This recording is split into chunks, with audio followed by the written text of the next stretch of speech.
Saúdo você que está aqui conosco, é uma alegria estar aqui.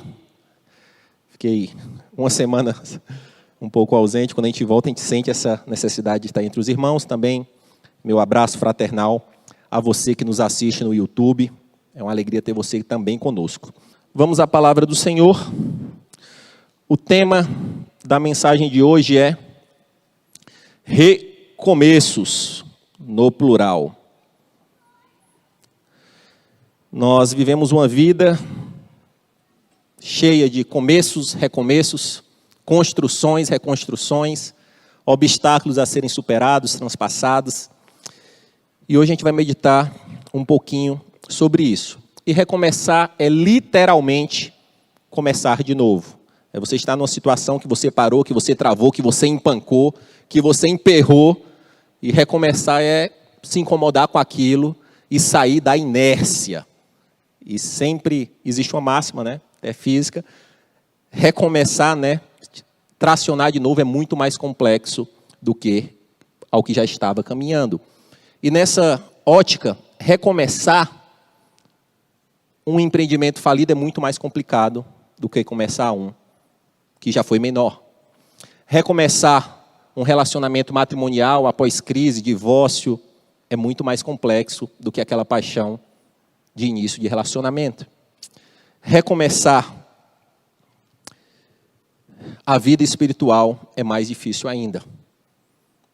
E hoje nós vamos meditar especificamente sobre o recomeço na vida espiritual.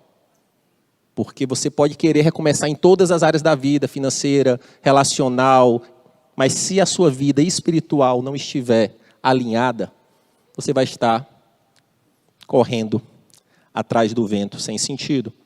E esse recomeço espiritual, meu amado irmão, minha amada irmã, é para aqueles que estão insatisfeitos com a vida espiritual que têm. Às vezes já perceberam que queimaram mais, choraram mais, buscaram mais, foram avivados, foram cheios de paixão pelo Evangelho, pregaram para os postes.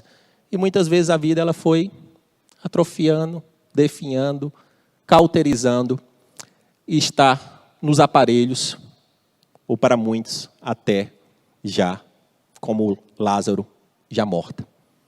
Mas existe um Senhor que Ele pode te dizer, vem para fora. Existe um Senhor que pode dizer, filho, vem para fora, é tempo de recomeço. E dentro dessa ótica de recomeços, se a gente pensar um pouco do que está acontecendo no leste europeu, quantos recomeços estão surgindo individualmente? Tanto macro como nações, como cidades, como famílias, tanto ucranianas como russas que estão recomeçando.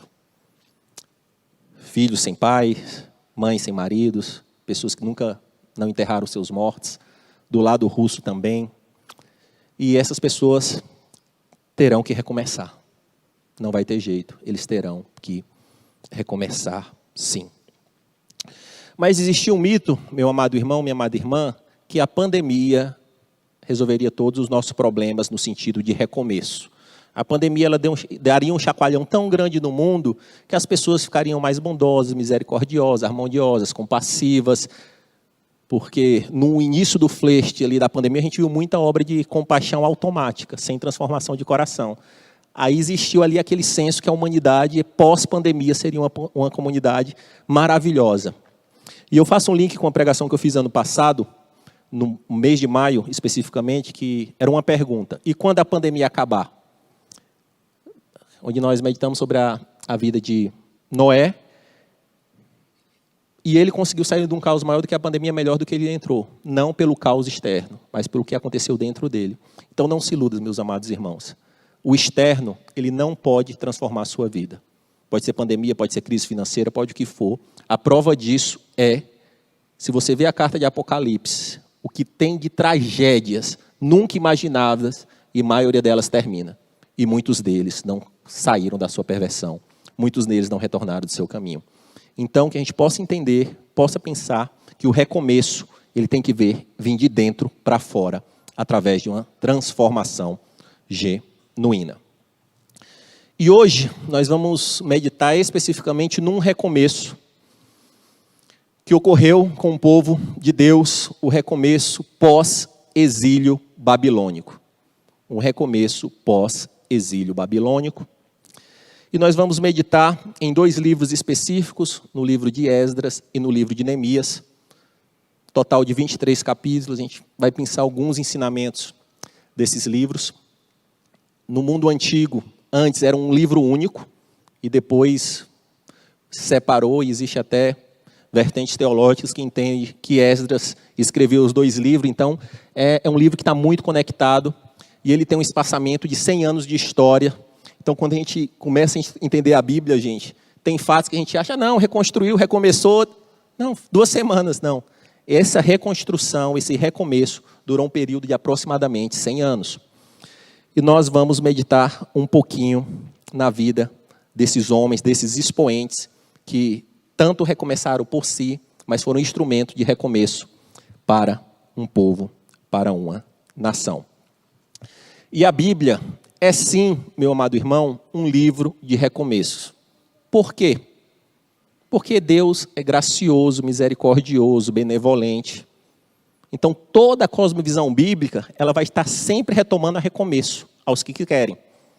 Porque se a nossa fé cristã não fosse de recomeços, nós teríamos poucas páginas da Bíblia. Adão e Eva pecou, Deus encerrou, ponto final. Ponto. Se ele não fosse um Deus gracioso e misericordioso, ele encerraria ali. Já viveu sem eles antes, continuaria sem. Mas a história bíblica fala que ele recomeçou com Noé, recomeçou com Ló, recomeçou com o povo hebreu no Egito, recomeçou com Lázaro, recomeçou levando João Batista depois de 400 anos de silêncio e recomeçou enviando o seu filho na terra para mudar a história da humanidade. Então nós servimos e vivemos com um Deus de recomeços. Não podemos esquecer disso e que o maior recomeço é Jesus Cristo. Dá um glória aí, irmão, enquanto eu tomo água. Desculpe a sinceridade, né? Mas que a garganta estava travando aqui. Vamos lá, gente. Dando um pouco desse contexto, desse pós-exílio babilônico, a gente falou do tempo que durou, aproximadamente 100 anos, mas a gente tem que dar um passinho atrás para entender o contexto. O povo de Deus já tinha se tornado um reino, e esse reino depois se dividiu em reino do norte e reino do sul, 10 tribos acima, 2 tribos abaixo. Só que o coração do homem, ele não surpreende Deus na sua iniquidade, na sua forma de pecar. E o Senhor, ele começou a alertar que estava demais. O copo já estava enchendo, já está chegando para transbordar. E primeiramente, através do Império Assírio, ele pesa a mão contra o reino do norte. E as 10 tribos se dizimam, se dispersam. E ali restam 2 tribos. E nessas 2 tribos, o Senhor, através do profeta Jeremias, que se tornou boca de Deus para aquele povo, ele começou a alertar. Está passando do ponto. Olha os teus irmãos, o que aconteceu lá em cima. Está passando do ponto. A idolatria está chegando num nível perto ali, Sodoma e Gomorra. Tudo que vocês viram ali que Deus já fez, ele vai fazer de novo. Aquele Deus que colocou lá vocês perambulando 40 anos no Egito, ele pode fazer de novo. E alertando. E o povo não mudava. Aí Deus levanta o Império Babilônico, através de Nabucodonosor. E por isso que é importante entender a lógica do tempo. E se você lê o livro de Jeremias, você entende que Jeremias saiu de casa, falou tudo o que tinha que falar, e o povo não quis mudar e pronto. Foram quase 20 anos falando, vai piorar, muda. Aí Deus começou a soltar Nabucodonosor. Nabucodonosor prendeu, sitiou, roubou o que tinha, levou uma parte embora, inclusive o profeta Daniel, muito jovem, e o povo não mudava. E Jeremias falando, se arrependa, muda seus caminhos. Vai. Aí vinha de novo, sitiou, levou coisas embora, levou mais um público do povo judeu. E por fim, aí veio a cartada final, que realmente eles destruíram o templo, levaram o que tinha que levar, levaram todas as mãos de obras qualificadas, deixando ali só o povo miserável e pobre naquela região. E ali o Senhor pesou a mão, de acordo com uma promessa que o próprio Deus falou através de Jeremias, vai durar 70 anos. Estou te falando, avisando, mas eu te amo tanto que até a minha correção já te deixa um horizonte. Se você, nesses 70 anos, se comportar bem, você vai voltar para mim. E Deus, ele é tão maravilhoso que ele diz, continua tendo filho, porque eu já tenho um plano para quando você voltar. Continua tendo filho, cresça, Mas a gente faz um link perfeito com isso, que é praticamente o que Deus fez no deserto. Ele tinha que dar uma desconectada com uma geração específica. Lá durou 40 anos e aqui em 70 anos ele dá uma desconectada. Tá demais aqui, eu preciso dar uma resetada nesse sistema aqui. E ali o povo é levado, cativeiro. O rei, o último, né, que sofreu essa última pressão, ele chegou a ver os seus filhos sendo mortos na sua própria frente e foi cego. E nesse contexto se passam os 70 anos e ali, numa obra miraculosa de Deus, milagrosa de Deus, o reino da Babilônia, ele cai, ele rui perante o reino persa. E o rei Ciro, ele ali libera o povo para voltar. E eu fico imaginando assim, né, a promessa passando 1, 2, 3, 65 anos, ele só piora aqui com a Babilônia. Só 68, 69, mas Deus ele não chega antes nem depois. A palavra dele, se ele dá uma data, é naquele momento. E ali o rei Ciro vem e liberta o povo. E nós vamos meditar nesse contexto, desse recomeço, após o rei Ciro liberar aquele povo que estava num nível de idolatria tal, que o profeta Jeremias ele fala no capítulo 2 e no capítulo 3, dizendo: vocês estão trocando a glória de Deus por ídolos. Vocês estão adulterando igual prostitutas com ídolos. Vocês estão se comportando como jumentas no cio, não controlando os seus instintos e servindo às suas próprias vontades. Vocês estão trocando, como foi falado aqui, a água da vida, a minha água da vida, por cisternas furadas. E nesse contexto, Deus misericordioso, ele dá a chance para esse povo voltar. E esse retorno, como eu já falei, durou 100 anos, e a Bíblia ela se conecta e é tão maravilhoso, que Isaías, antes de Jeremias, ele falou no capítulo 45, verso 1, vai ter um Ciro, que vai ser esse instrumento do Senhor para libertar esse povo. 200 anos, antes de Babilônia, antes dos persas, o Senhor tem o controle absoluto de tudo. Ele não está atualizando aqui aplicativo para ver o que vai acontecer do mundo, não, meu irmão. Ele tem o controle do tempo, do espaço, de tudo. Nada surpreende o nosso Deus. Nada surpreende o nosso Deus. E da mesma forma, e o Senhor ele é pedagógico, né? Que a ida foi aos poucos, né, apertando, o retorno também foi em grupos. Tiveram 3 grandes retornos durante esses 100 anos. Primeiro através de Zorobabel, que era linhagem de Davi, com o sacerdote Josué. Depois Esdras voltou com outro grupo. E depois Neemias voltou com o último grupo. E dentro desse contexto nós vamos meditar em 10 lições sobre como recomeçar. Sempre com o que a gente combinou no início, que é como recomeçar no espiritual, para que isso se expanda para todas as áreas da nossa vida. O conceito vai ser o mesmo. A primeira lição, meu amado irmão, minha amada irmã, é que nem todos querem recomeçar. Nem todos querem mudar. Pode estar medíocre, pode estar ruim, pode estar moribundo, pode estar cadavérico, pode estar morto, mas nem todos querem mudar. Esdras capítulo 1, versos 5 e 6. Diz assim a sagrada palavra de Deus.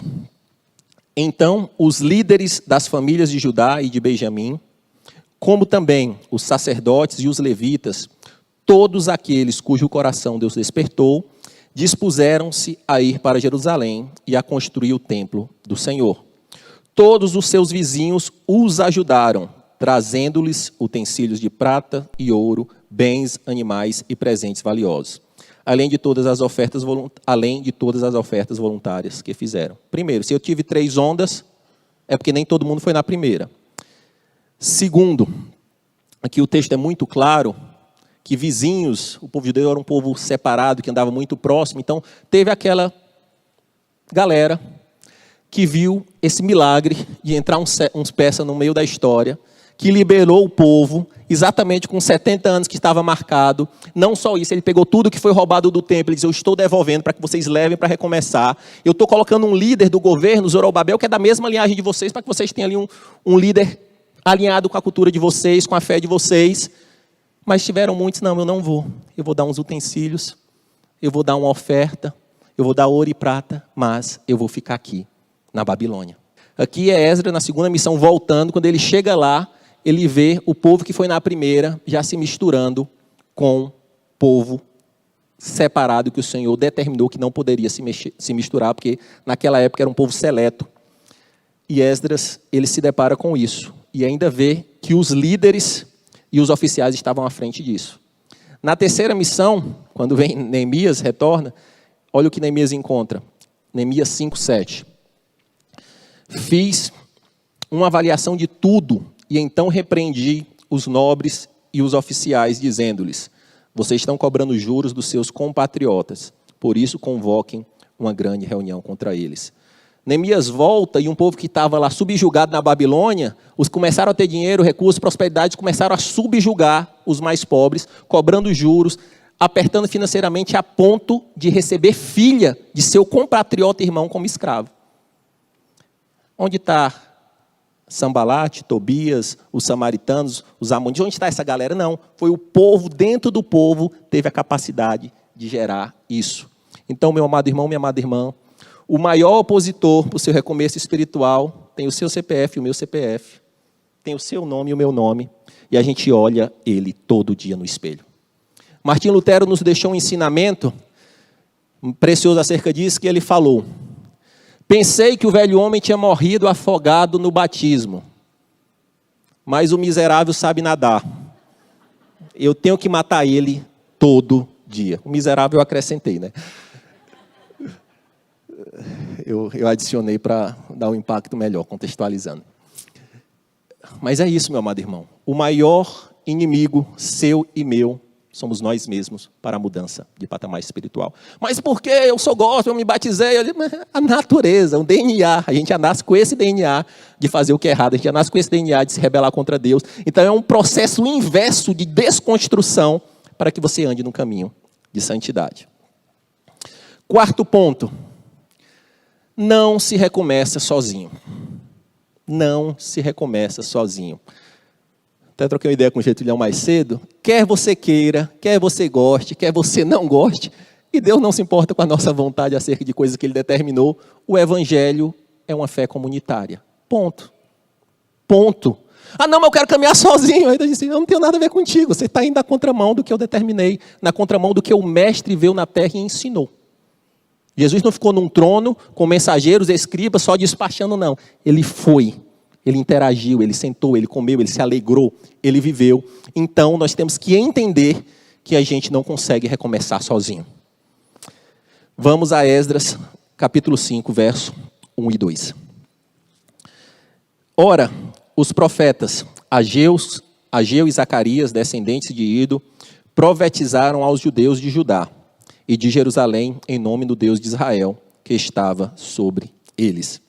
Então Zorobabel, filho de Sealtiel, e Jeshua, em outras versões Josué, filho de Josadaque, começaram a reconstruir o templo de Deus em Jerusalém. E os profetas de Deus estavam com eles e os ajudavam. Deus, para essa reconstrução, ele montou um pilotão de elite. Esdras, um escriba, Neemias, um governador de governo e liderança, Zorobabel, um descendente de Davi, um sacerdote como Josué, levantou 2 profetas do calibre de Ageu e de Zacarias, existia um, e além de outros homens, para recomeçar. Então, meu amado irmão, se você acha que vai conseguir se reconstruir sozinho, recomeçar sozinho, sou franco em lhe dizer, é ilusão. A gente precisa dos irmãos, a gente precisa da comunidade, o evangelho ele é feito em ser discipulado e discipular, aprender e ensinar. Mas aí, Júnior, esse negócio aí de... E até porque, só nesse contexto aqui, eles pararam a obra. A primeira comitiva ele chegou a parar a obra, porque nessas fake news de carta vai, carta vem, o rei Artaxerxes diz, para a obra. Mas aí veio, os profetas de Deus não para não, segue em frente. Então a gente vai precisar de profetas de Deus na minha e na sua vida para dizer, não para não, segue em frente, vamos junto, pega na mão, tamo junto, não desanime. Por isso, meu amado irmão, que a nossa igreja, ela investe, e ali não é visão para ficar bonita em foto, não. 2 palavras ali estão relacionadas a relacionamento. Acolhimento é um pilar nosso e células. Então, entenda, meu amado irmão, que a caminhada sozinha é bem complexa, é muito complexa. Você vai estar no mundo sozinho caminhando e a chance de derrota é muito grande. E tudo que nós fazemos aqui, o Espaço Gourmet ele não é uma fonte financeira para a igreja. ela é uma fonte de relacionamento. Existe toda uma estrutura montada para que você possa sentar e se relacionar à mesa com o irmão. O brinquedão ali não é bacana porque a gente está querendo fazer playground, não. É para que as crianças se relacionem e ali os pais tenham um momento de relacionamento, quadra intencional. Então, nós temos série de atitudes que nós fazemos enquanto igreja, porque nós sabemos que nós precisamos caminhar juntos, conectados. E ontem nós tivemos uma reunião, aqui a segunda reunião dos desafios da sociedade 5.0, e é bem interessante que um dos temas que tem surgido com muita preocupação do grupo que está estudando, está meditando, é que, na verdade, está vindo uma avalanche de tecnologia para desconstruir esse relacionamento íntimo, próximo. Não venhamos esquecer que nós temos que viver uma fé comunitária.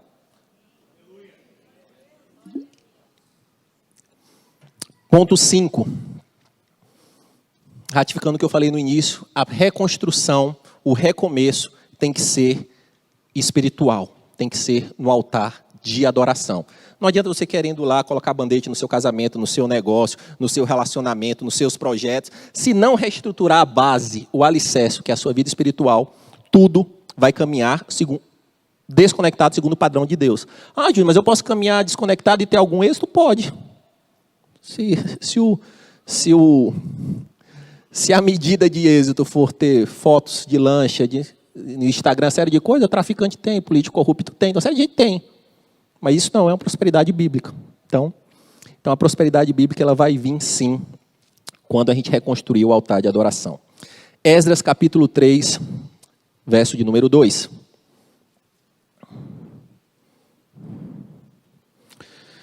Diz assim a palavra de Deus. Então, Jeshua, filho de Josadaque, seus colegas, os sacerdotes, e Zorobabel, filho de Sealtiel, e os seus companheiros começaram a construir o altar do Deus de Israel, para que eles sacrificassem holocaustos, conforme o que está escrito na lei de Moisés, o homem de Deus. O que aconteceu? O primeiro grupo que chegou lá, já existia inimigo, já existia desavença. A primeira coisa que eles fizeram foi colocar os alicerces do altar de adoração. Não, mas eu estava ali meio estressado na Babilônia, eu quero dar uma desalpilada, eu vou chegar aqui, vou fazer primeiro um sabático, depois vejo o que é que eu faço. Ele disse, não, reconstrua primeiro o altar de adoração. Fazendo um link perfeito com o que aconteceu com Noé. Ao sair do dilúvio, Noé tinha várias coisas que ele poderia fazer, mas ele pegou os animais puros, separados, juntou e ergueu um altar de adoração. Então, meu amado irmão, minha amada irmã, muitas vezes de sofrimentos que nós temos na nossa vida, é porque a gente não vai na essência de tratar o altar de adoração. E essa adoração é uma adoração tão linda, tão genuína, que o capítulo 3 segue, dizendo que quando os mais velhos que viram a glória do antigo templo e viram apenas o início do alicerce, eles começaram a chorar e entraram numa adoração onde choro, alegria, transbordava e falava que se ouviam a grande distância. Então, meu amado irmão, minha amada irmã, que a gente possa refletir e sempre recomeçar pelo altar de adoração. E como pastor, meu amado irmão, minha amada irmã, quando alguém muitas vezes vem bater um papo, se você faz algumas perguntas simples, você vê que o altar de adoração, muitas vezes, é a base de muita coisa que está desconectada. 3 perguntinhas básicas, você vai estar com muitos pastores e vai dizer assim, e aí, está orando? Está lendo a Bíblia? Está jejuando? Está cuidando da família, da esposa? Está tendo misericórdia? Está dizimando? Quando você vai, não estou fazendo tudo isso, isso aqui está tudo errado. Eu disse, cara, você queria o quê? Realmente você está plantando o que você está colhendo. Infelizmente, porque o evangelho, primeiro nós obedecemos, primeiro nós renunciamos, primeiro nós abrimos mãos do controle e depois as coisas seguem. É assim que funciona. É assim que funciona. E é tão interessante, meus amados irmãos, que muitas vezes nesse texto de Esdras e Neemias é muito falado e valorizada a reconstrução dos muros. Isso é magnífico. Mas existia uma sequência. Primeiro a base do altar, depois o altar, nesse longo período de quase 100 anos. Depois fizeram o templo, e mais de décadas é que o muro foi reconstruído. Então, não vamos esquecer que a base, o alicerce do altar, é o cerne para toda reconstrução, para todo recomeço em nossas vidas. Ponto 6. Para recomeçar, dependa de Deus. Quando você lê esses 2 livros, e por isso que é importante você ler ali a Bíblia de uma forma conectada, não em doses homeopáticas espaçadas, você não consegue perceber. Mas você sentar e ler esses 23 capítulos numa sequência, você vai perceber que uma frase é constante. E a mão bondosa de Deus estava conosco. E a mão bondosa de Deus estava conosco. E a mão bondosa de Deus estava conosco. E a mão bondosa de Deus está conosco. E eles se viram nesse contexto que eu falei um pouco antes, que o imperador, o rei, o supremo do mundo mandou parar a obra. Eles se viram nesse contexto. E aí os profetas disseram, vamos para cima. Já parou demais, agora a gente vai fazer. E eles foram contra a lei.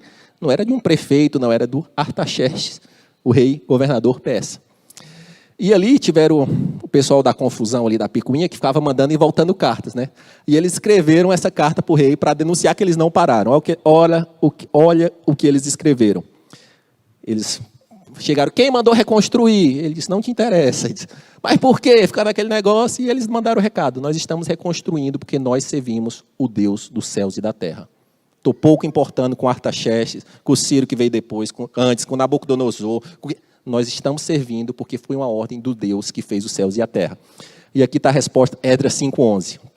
E esta foi a resposta que nos deram, os inimigos falando. Nós somos servos do Deus dos céus e da terra. E reedificamos a casa que há muitos anos foi edificada, porque um grande rei de Israel a edificou e terminou.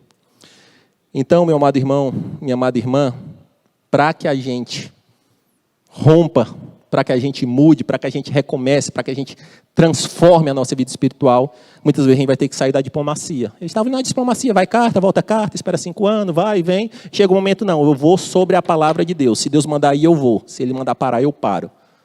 Se Ele mandar falar, eu falo. O Evangelho, ele, na essência, uma grande essência do Evangelho, é a sua capacidade de ouvir Deus e obedecer. Ouve e obedece.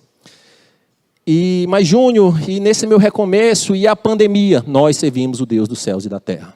Ah, mas a inflação e hiperinflação está falando, nós servimos o Deus dos céus e da terra. Ah não, e as doutrinas morais que estão nas escolas, nós servimos o Deus dos céus e da terra. A resposta que serviu lá, continua servindo aqui. Ponto 7, tenha sede pela palavra de Deus. Fome, sede por isso aqui.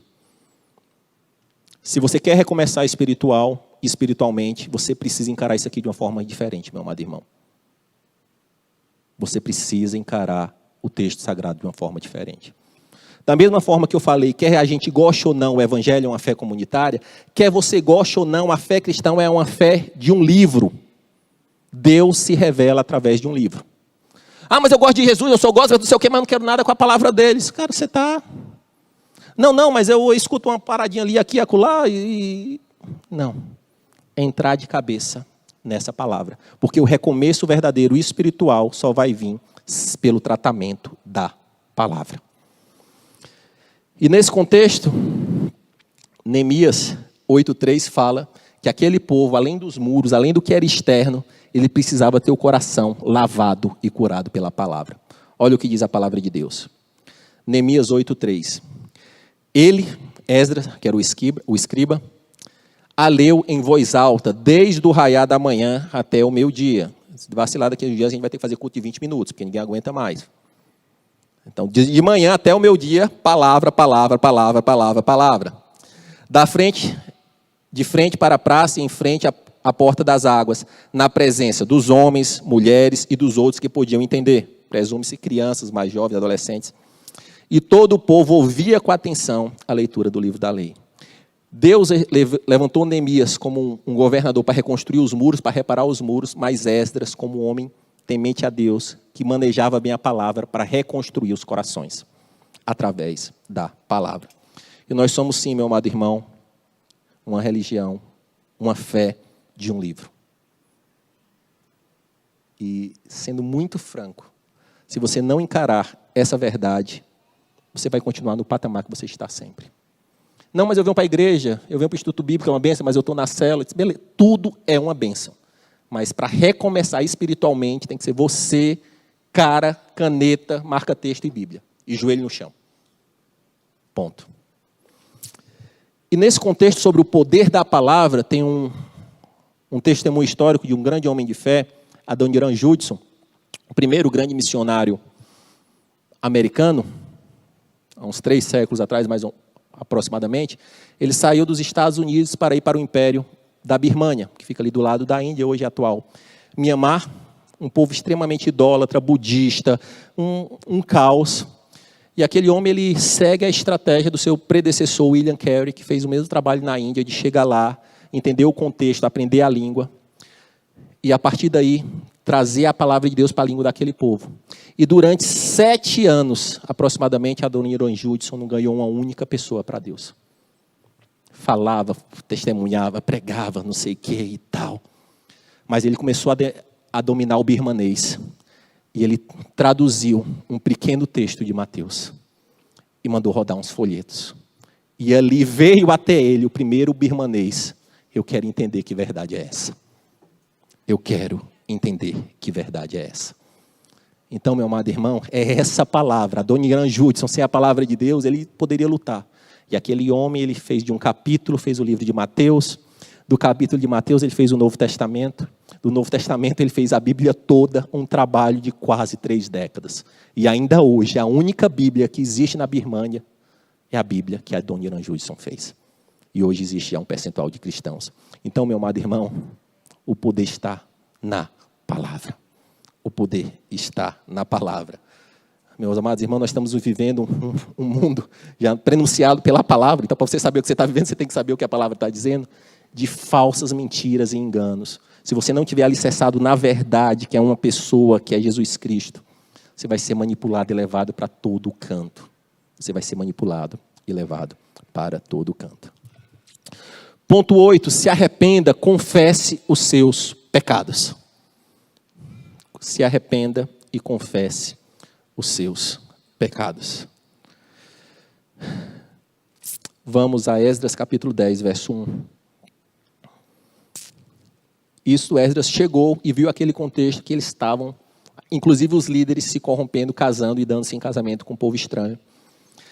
Enquanto Esdras estava orando e confessando, chorando prostrado diante do templo de Deus, uma grande multidão de israelitas, homens, mulheres e crianças reuniram-se em volta dele. E eles também choraram amargamente. Esdras não se casou com ninguém, mas ao chegar e saber qual era o crivo da palavra, qual era o crivo da orientação, ele viu aquele cenário e disse: Senhor, a gente acabou de sair de uma punição de 70 anos, já está começando a degringolar de novo, Deus. E ali ele se junta, se prostra e começa a orar: perdão pelos pecados dos meus irmãos, perdão. E o povo, a ver aquela confissão pública de Esdras, começa a juntar homem, mulher, criança, e eles entram num grande choro de confissão. Evangelho também, quer queira ou você não queira, é uma fé de arrependimento. Não existe mudança espiritual, não existe reconstrução, não existe recomeço sem arrependimento. Não existe. Não existe. E infelizmente, meus amados irmãos, o tema arrependimento e confissão tem ficado meio que de lado ao longo da história. Se você estudar a história da igreja antiga, confissão era uma disciplina constante. Era uma disciplina constante. Paulo, ele deixou foi público, toda a ficha corrida dele, toda a capivara, ele deixou foi público. Era o pior de todos, eu fiz isso, fiz aquilo e tal. Não estou dizendo que é para você escrever livro autoral de pecado, não, né? Mas teve homens que tiveram essa coragem, como Agostinho de Hipona. Ele escreveu Confissões, que é uma das maiores obras da fé cristã, onde ele escreveu, ele que se converteu já mais velho, e tomado pelo Espírito, ele começou a falar desde os pecados dele de criança. Eu era preguiçoso mesmo, não fazia tarefa porque não gostava. Ele começou desde criança, ele foi puxando a ficha corrida, tudo. Ele conta a história da pereira, diz: eu era tão ruim, que eu tinha pera boa em casa, eu saía com meus amigos, roubava pera ruim, pior do que eu tinha em casa, e no final, só pelo êxtase do medo, eu dava para porco comer. E ali ele vai travando, falando da sua vida pornográfica, de toda a sua queda até o encontro magnífico com Jesus. Então, meu amado irmão, para ter um recomeço, uma mudança, é preciso se arrepender, confessar primeiro a Deus e também ao seu irmão próximo. Mas aí volta ao alicerce da fé comunitária, mas eu não tenho um irmão próximo confiável. Então, aí, meu amigo, ou você não confessa, ou você pode se aproximar do primeiro, e aí sua vida está num jornal, num trombone, e aí é uma desconstrução.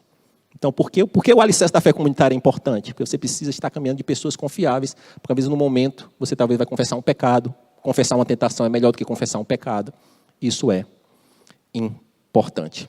Tiago falou na sua carta 5,16 que nós devemos confessar os pecados uns aos outros. E, infelizmente, nós temos vivido uma igreja que está muito mais preocupada do que vão pensar de mim, assim, do que realmente eu ter uma transformação e um recomeço espiritual. Raramente eu tive gabinete pastoral, obviamente que a minha jornada pastoral é recente, aproximadamente 2 anos e pouco, de vir uma pessoa para dizer, não, eu estou querendo aqui bater um papo para confessar. Eu não lembro. É comum, Getúlio, isso aí? Então, o Getúlio está caminhando, então ele está caminhando. Então, glória a Deus. Mas eu recebo muito mais lamúria, muito mais reclamação, muito mais acusação do outro do que confissão. Confissão tem sido uma exceção. Confissão tem sido uma exceção. Nunca cheguei dizendo, o problema da minha casa sou eu. Se para sair algo disso, você tem que espremer quase para que... E olhe lá que saia, porque na verdade é a mulher, é o político, é o filho, é o vizinho, é todo mundo. E confissões realmente é algo necessário para a fé cristã. Ponto 9, nós precisamos ser agressivos contra o pecado. Deus foi agressivo e entregou o seu filho. Satanás é agressivo como leão rugindo para nos tragar. E se você não for agressivo tanto quanto para se transformar, Esdras 10, verso 1. Não, perdão, Esdras 10, versículo 11. Agora confessem ao Senhor, o Deus dos seus antepassados, e façam a vontade dele. Separem-se dos povos vizinhos e das mulheres estrangeiras. O que é que aconteceu aqui? Esdras viu, chorou, se arrependeu, teve toda aquela comoção pública, tudo. Ele falou assim, beleza, existe um boleto aí para ser pago. Mudança. Vocês vão ter que ir lá e resolver essa parada com as mulheres estranhas. Porque eu já vi o que deu, e se a gente não mudar, vai dar no mesmo fim. E ali o povo se arrepende, e a grande maioria deles realmente tem a dor de mandar esposas e até filhos embora. E muitas vezes é nesse nível de agressividade que a gente tem que viver. E o Senhor pergunta para você e para mim hoje, o que é que você está disposto a mandar embora? Para se reconectar verdadeiramente com Ele. O que é que você está disposto aqui? Não, Senhor, eu estou tratando aqui, mas tem algo aqui que está no lado aqui que eu não abro mão. Aí o Senhor disse, não, mas é isso aqui que eu quero. Porque evangelho é tudo ou nada. Evangelho é tudo ou nada. E é necessário ser agressivo contra o pecado, nesse nível. Neemias também foi extremamente agressivo, como eu falei, ele chegou e quase às vias de fato com irmãos, mandar a gente embora, porque quando ele viu onde o povo estava indo, ele falou, não, a gente tem que ser num nível de agressividade tal. Pecar, gente, nós vamos pecar, mas a diferença entre o cristão e o ímpio é que o cristão ele tem repulsa com o pecado. Ele não peca sorrindo, ele não peca feliz. O ímpio, ele tem prazer no pecado. O ímpio só vai fazer impiedade e entra no ciclo de fazer mais impiedade. O cristão, quanto mais ele se santifica, quanto mais ele está perto de Deus, a ocorrência do pecado, na verdade, é uma ocorrência de você entender que você está ofendendo um Deus santo, um Deus perfeito. Amém, gente? Queria chamar o Moisés aqui para fazer um blemãozinho para nós.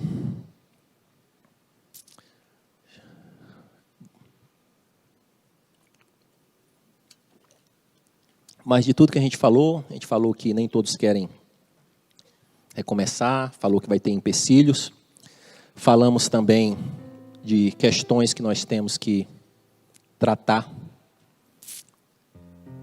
para esse recomeço. Mas existe uma promessa aos corajosos. Tem promessa ao corajoso. Aquele que for agressivo o suficiente, existe uma promessa. Ainda, segura só um pouquinho, Paulinho. Eu já volto aí. Que está em Ageu, capítulo 2, versos de 4 a 9. O profeta Ageu, que estava nesse pilotão de elite, de reconstrução, de recomeço, disse assim, o Senhor, através do profeta Ageu. Coragem, Zorobabel, declara o Senhor. Coragem, sumo sacerdote Josué, filho de Jeozadak. Coragem, ao trabalho ao povo da terra, declara o Senhor. Porque eu estou com vocês, declara o Senhor dos Exércitos. Esta é a aliança que fiz com vocês quando saíram do Egito. Meu espírito está entre vocês, não tenham medo. Assim diz o Senhor dos Exércitos. Dentro de pouco tempo farei tremer céu, terra, o mar e o continente. Farei tremer todas as nações que trarão para cá e os tesouros, encherei esse templo de glória, diz o Senhor. Tanto a prata quanto o ouro me pertence, declara o Senhor dos Exércitos. E aqui vem o texto conhecido. A glória desse novo templo será maior do que a do antigo. A glória da segunda casa será maior do que a da primeira. A sua vida espiritual pode ser melhor do que a atual, diz o Senhor dos Exércitos. E nesse lugar estabelecerei a paz, declara o Senhor. O Senhor, Ele nos instiga a ter coragem. Porque se a gente não tiver coragem, a gente vai ficar na mesmice, nos aparelhos espirituais, moribundos, como zumbis espirituais. Mas o Senhor disse, se você tiver coragem suficiente para ser agressivo, eu estou contigo, filho. Eu estou nessa contigo. Eu digo, coragem, vai. Vai para cima, recomeça. Eu estou aqui de braços abertos. E eu tenho uma promessa de uma vida nova, de uma vida transformada, um outro patamar espiritual para você, meu filho. Eu tenho essa promessa. Porque esse templo aqui não é só físico, nós somos o templo do Espírito. Então esse templo pode ser reconstruído. Esse templo pode ser construído. Como Jesus nos ensinou na parábola do filho pródigo, a todo aquele filho que está arrependido e quer recomeçar, o caminho está aberto. Está aberto. É uma via cheia de obstáculos para ir, mas a volta, o retorno é aberto, livre acesso ao Pai. Que nós tenhamos essa coragem, em nome de Jesus, para viver um recomeço genuíno em nossa vida espiritual. Conclusão. Vamos aqui à parte final. E tudo que ocorreu com aquele povo se aplica totalmente a nós. Um povo, ele teve uma chance de recomeçar e muitos nem quiseram. Ficaram ali parados. Desistiram. Enfrentaram dificuldades, sim. E para recomeçar, nós iremos sim enfrentar dificuldades. Mas aquele mesmo Deus que diz, não tenha medo, coragem. Ele está dizendo aqui hoje, não tenha medo, coragem. Não tenha medo, coragem. Mas esse processo de retorno, existe um sacrifício. Renúncia. Buscar essa palavra com integridade. Arrependimento, confissão de pecado, fé comunitária, misericórdia. Existe uma série de coisas que o Senhor diz, eu te dou tudo isso, mas essa transformação tem que refletir isso. Projeta para mim, Paulinha, por favor. Vamos sumarizar o que a gente falou até aqui o momento. A gente começa a jornada numa linha de início, onde muitos ali no ponto zero nem começam. Estão anestesiados e param na situação atual, muitas vezes de vidas medíocres, tanto espiritual como em várias áreas da vida. Aí no ponto 1, alguns tomam coragem e realmente começam a jornada do recomeço. E ali você tem dois grandes obstáculos. Você passa do obstáculo do atleta, não para não, tem um muro. Aí você vai ter que subir o muro, aí vem o vale. Vai ter. E os obstáculos são, primeiro, o externo. Temos que entender que estamos no mundo espiritual. Existe sim briga. Existe sim um leão que quer nos tragar. Mas o maior inimigo, nós temos que sair daqui consciente que tem o meu e o seu nome, tem o meu e o seu CPF. E a gente encara ele todo dia no espelho. E depois a gente caminha para o processo de reconstrução, de recomeço em si. Que a gente aprende que não se recomeça sozinho. A reconstrução tem que ser primeiro através do altar de adoração. Não adianta eu querer reconstruir todas as áreas se o altar não estiver reconstruído, recomeçado. Nós temos que depender de Deus. Nós temos que ter apreço pela palavra de Deus. Nós temos que se arrepender e confessar pecados. Nós temos que ser agressivos contra o pecado. E no final dessa jornada do recomeço, existe a promessa que a glória da segunda casa será maior do que a primeira. Existe a promessa que a glória da segunda casa será maior do que a primeira. Mas se eu estou no evangelho raso, fácil, a glória da segunda casa é melhor do que a primeira. Não. Olha toda a jornada anterior. Olha toda a jornada anterior. Olha toda a jornada anterior. Baixe as suas cabeças, feche os seus olhos. Queria, por favor, que o multimídia reduzisse as luzes. Que você tenha um momento de reflexão. Dispor o seu coração ao Senhor. Peça para Ele sondar o seu coração, o seu pensamento. E se tem alguém que nem recomeçou e quer começar, e nunca entregou a sua vida para Jesus Cristo, nunca o confessou publicamente como Senhor e Salvador, nunca falou com a sua boca e creu no seu coração que Ele é o Filho de Deus e ressuscitou, se tem alguém aqui nesse templo, ou no chat do YouTube, aqui eu peço que você erga a sua mão, a gente vai orar por você. E se tem alguém no YouTube, coloque no chat, também os intercessores orarão por você. E como essa mensagem ela reverbera, ela fica na internet, você que vai assistir depois também, você pode fazer essa oração que eu vou fazer agora. Uma oração de começo, isso é para não crentes. Senhor Jesus, eu reconheço que Tu és o Filho de Deus, Tu és a prova da graça perfeita de Cristo. Todo o recomeço da história, Pai, está em Ti. Tu és a essência do recomeço, a Tua graça, a misericórdia, a graça e o amor de Deus está em Ti. E por isso reconheço que o Senhor é o Filho de Deus, que morreu, pagou um alto preço numa cruz e ressuscitou dentre os mortos, e é o Filho de Deus. E eu te peço, Senhor, perdão pelos meus pecados, escreve o meu nome no livro da vida e do Cordeiro. Mas essa é uma palavra de recomeços. O começo era exceção, era uma palavra para a fé comunitária, para crente. E vem a segunda pergunta. Quem quer recomeçar genuinamente hoje? Quem quer realmente uma mudança de vida espiritual como base para todas as outras? Que o Espírito Santo traga essa revelação para o seu coração em nome de Jesus. E que você se posicione, não como um fato automático, não como mais um culto, não realmente tendo um momento de entrega para o Senhor. Senhor, a Tua palavra diz que é possível recomeçar, que é possível ter uma glória maior no segundo tempo do que no primeiro, e eu tomo posse dessa palavra previamente com fé, e me disponho a traçar toda a rota, Pai. Eu me disponho a passar toda a rota de Te buscar com sede, de buscar a Tua palavra, de ser agressivo contra o pecado, de confessar os meus pecados, de arrependimento, de buscar uma fé comunitária, de ser suporte para os meus irmãos, de aprender, de ensinar. Eu quero, Senhor, uma nova vida espiritual em nome de Jesus. Eu quero, Senhor Deus amado, em nome de Jesus, essa transformação. Se tem alguém que quer fazer esse ato publicamente, erga a sua mão, em nome de Jesus. Glória a Deus. Glória a Deus. Glória a Deus. Aleluia. Glória a Deus. Aleluia. Mas não ergue com timidez não, gente. Ergue como quem está se expondo para o mundo espiritual. Eu quero uma nova vida. Ergue o braço alto. Existe um mundo espiritual e a transformação está vindo. Glória a Deus aqui no fundo. Glória a Deus. Glória a Deus. Glória a Deus. Glória a Deus. Glória a Deus. Louvado seja o nome do Senhor. Louvado seja o nome do Senhor. Glória a Deus. A fé é pública. A fé é agressiva, a fé é de coragem. Senhor Deus amado, eu quero fazer uma oração específica para cada um desses irmãos, Pai, que assumiram publicamente diante dessa comunidade, que querem recomeçar espiritualmente, que querem uma mudança de vida, que, como foi falado, querem um rio de vida inundando a sua vida. Senhor Deus amado, Pai de infinita misericórdia, a Tua palavra foi lançada, ela é viva, ela é eficaz, todo o poder está nela. E tem, Senhor Deus amado, irmãos e irmãs nossos, Pai, que querem recomeçar, querem uma mudança de vida, uma transformação genuína, não aceitam mais aquele coração pedrificado, aquele coração morto, aquela vida apática, uma vida espiritual moribunda, Senhor. Eles querem vida.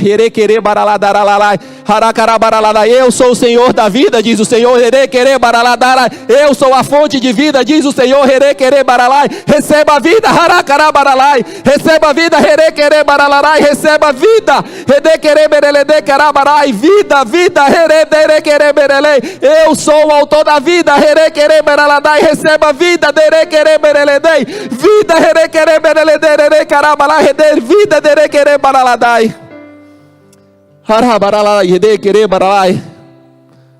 Santo Deus. Receba a vida, meu irmão. Receba a vida. O Senhor da vida. O Senhor da vida. Ele te ofertou a vida hoje. Seja agressivo o suficiente. Seja agressivo o suficiente. Louvado seja o nome do Senhor. Louvado seja o nome do Senhor. Restaura o altar de adoração em cada coração, Senhor. Transforma-nos. Transforma-nos, Pai. Nós já estamos encerrando. Estava ali no finalzinho, o Senhor pediu para fazer alguns pequenos alertas para aqueles que levantaram a mão e querem uma mudança no patamar espiritual, um recomeço.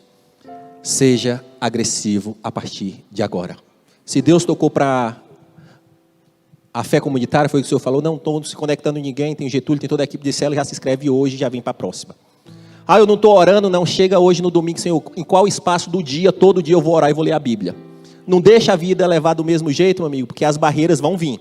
A preguiça, o desânimo, o seu eu interior vai lutar contra, o externo vai lutar contra, então começa hoje. Se tem alguma coisa que você tem que largar a mão, larga hoje. Tem que sair de um grupo de WhatsApp, eu estou dando vazar e tchau. Hoje tem que ser agressivo.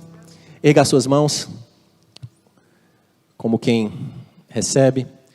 Que o amor de Deus, o Criador, fonte de toda graça, de todo amor, de toda misericórdia, esteja com você. Que a graça redentora do Cordeiro de Deus, a fonte de todo recomeço, esteja com você, com a sua casa. E que a misericórdia, a consolação, a comunhão do Santo Espírito esteja com você e com a sua casa. Vão na paz. Um excelente domingo. Deus abençoe.